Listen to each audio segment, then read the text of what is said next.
Welcome to Detroit, the AIDS capital of the U.S. In Metro Detroit, more than 11,000 people are living with HIV. Detroit, once known for being a tough Midwestern Rust Belt city and a major manufacturing hub for the automotive industry, didn't choose the America First path.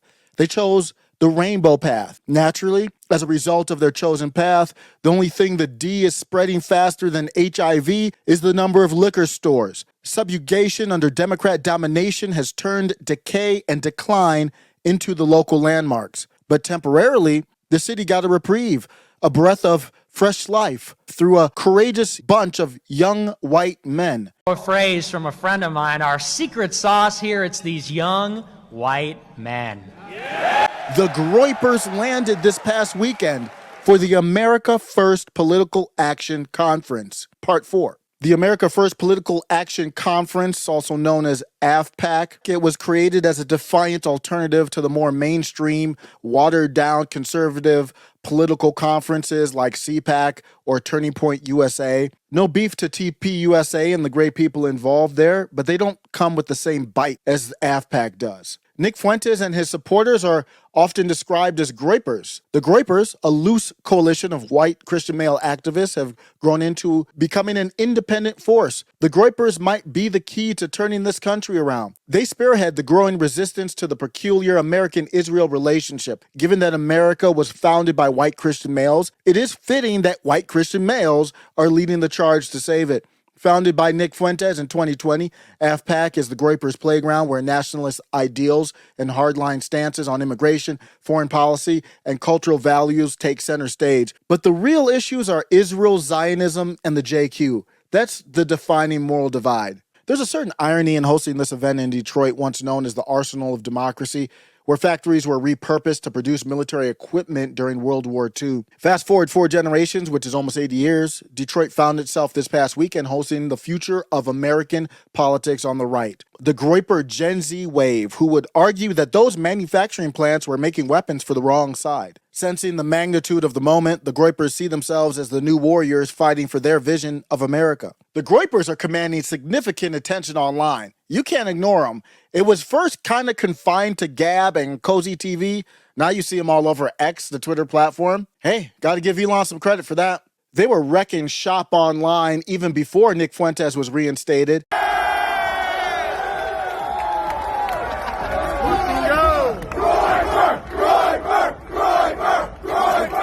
They are the reason he got reinstated, and they are now flourishing.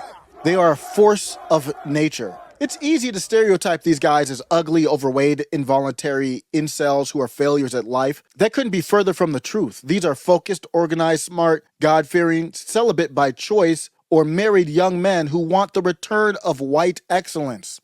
What's up, folks? Just wanted to give you guys an update. I barely slept. I mean, I look like shit right now, but whatever. Very late night. Hectic day, all the cancellations, going from one place to another, meeting all these people, shaking their hand, oh, we love you so much, taking pictures, signing books. I'm blown away by the love. I was also blown away by fucking energy. I met the people behind the scenes. It is truly something unique. And, you know, think of whatever you want about Nick. He's a very eccentric guy. You might think he's gay or so. You know, the Groypers are basically a frat of boys. That's what they are. They care about each other.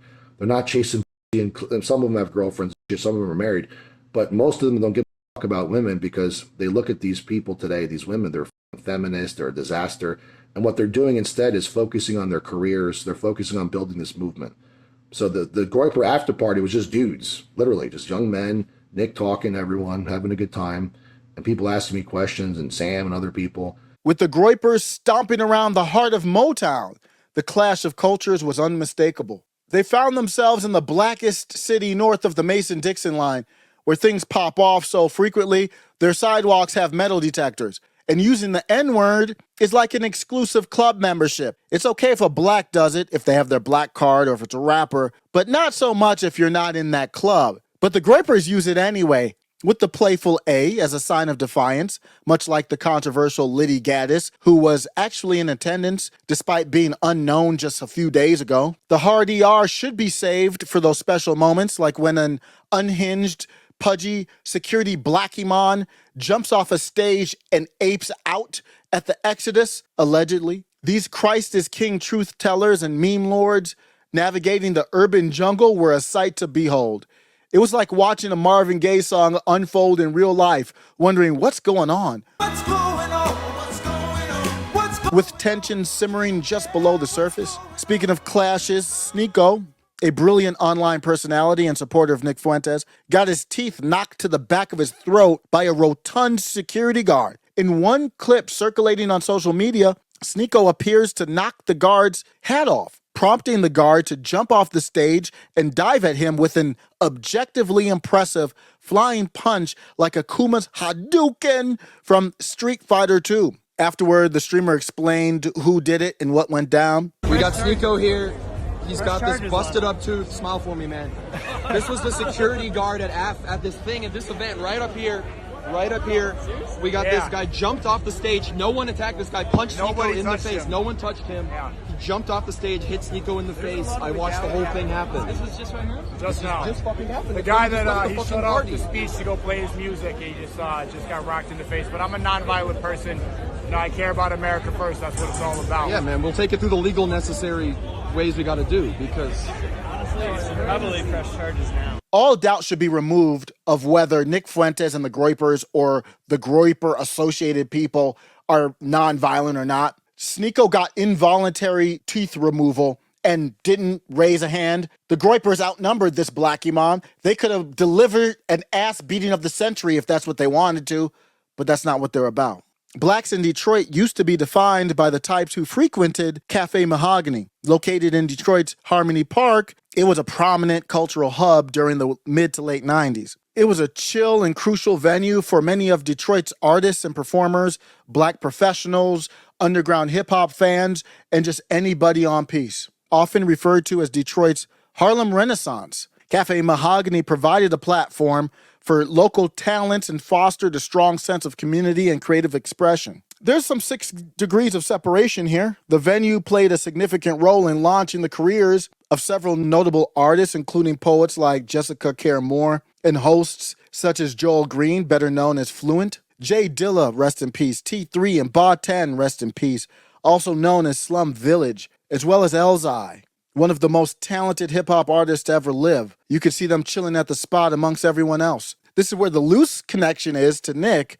Detroit artist Dwele, who did the incredible vocals on Ye's Flashing Lights, would frequent the spot as well. All I know you love to show. Change from Cafe Mahogany blacks to brainlit George Floyd worshiping blacks, the you ain't black if you don't vote for Joe Biden blacks. Let's keep it real. Sneako was looking for content and got it from Crouching Nigga Hidden Dragon. But the security guard didn't allow for the opportunity for him to see that Nick's group is not the enemy. This security guard, who resembled the DNC chair Jamie Harrison, was reportedly trying to knock the hats off attendees' heads first. Like many blacks, he probably internally harbored a disoriented rage. His outward demeanor, a forced joviality amid the Groypers' taunts, was merely a charade. He is what you could call a Tears of a Clown black, referring to the classic Motown song by Smokey Robinson and the Miracles, where the outward appearance of joy hides a deeper inner pain and turmoil. Fuentes and his followers believe that traditional conservative groups like Turning Point USA have sold out on the core issues. For example, TPUSA sends students to Israel for educational trips and hosts an annual Young Jewish Leadership Summit, emphasizing its strong pro-Israel stance. This has led to TPUSA being seen as a Zionist organization. AFPAC isn't your average political gathering.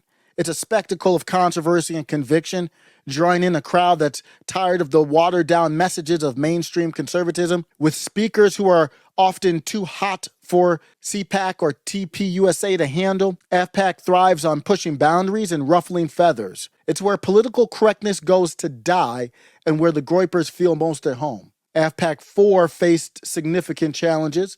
Scheduled to take place in Detroit on June 15th, the conference was abruptly canceled, adding another chapter to its saga of controversies. Nick Fuentes announced that the venue, the Russell Industrial Center, pulled the plug just 24 hours before the event, breaching their contract. Even Tim Pool, who is famously as bad on any take regarding Nick Fuentes as Joe Scarborough is on Donald Trump, even he had to admit it's just not a believable take from the venue. The property manager didn't just cancel the booking, they allegedly called the police to force the America First 100-person team out, locking the doors with much of the equipment still inside. Despite frantic efforts to secure a new venue on such short notice, nearly 2,000 eager attendees were left hanging. Fuentes vowed to reschedule AFPAC IV and promised an exclusive closed-door event for sponsors, America First students, and VIP guests as a temporary fix. This cancellation showed the relentless external pressures and adversities AFPAC continues to face. Detroit's gritty backdrop served as a fitting stage, though, for AFPAC IV, highlighting the tough, unyielding nature of the America First movement. The cancellation forced the movement to become Wu-Tang in '93, instead of the glamour and glitz of Drake of 2024. The pretty pop performances of highly skilled artists like Drake might live on for a couple months, but they don't live on forever like the grimy stuff from the golden era. Instead of Nick being on that stage, he was forced to be at his best, grabbing the megaphone. Nick and the Groypers turned what could have been a setback into the real Welcome to Detroit, the 2001 classic hip-hop album by the late, great J Dilla, also known as JD. Yeah. Y'all ready for some live? Welcome. Welcome to the D, baby. It's all live down here.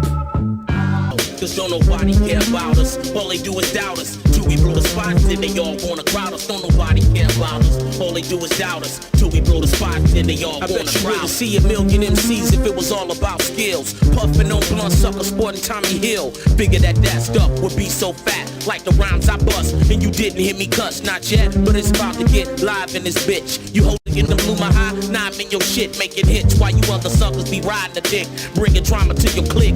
The cancellation of the official event forced the America First response into something greater, more memorable, reminiscent of Eminem, Proof, and Royce the 5'9", sharpening their skills in the hip-hop shop. The hip-hop shop was a pivotal venue in Detroit's hip-hop scene during the 1990s. It was an open mic and clothing store owned by Maurice Malone. Many local talents, including Kid Rock, Paradigm, and Proof, rest in peace, honed their skills there. Proof, a notable figure in Detroit rap, often hosted the events, passing the mic around to aspiring rappers. The shop became a breeding ground for talent and a place where rappers could test their skills and gain recognition among their peers. America First honed their skills in fighting the propaganda battle. They dominated the weekend social media-wise, trending more than TPUSA, despite being kicked off a stage 4 times. Nick Fuentes proved he's at his best, rallying a crowd in the streets. He said, quote, "We are not, as they call us, racist, white supremacists, anti-Semites. We're Christian patriots,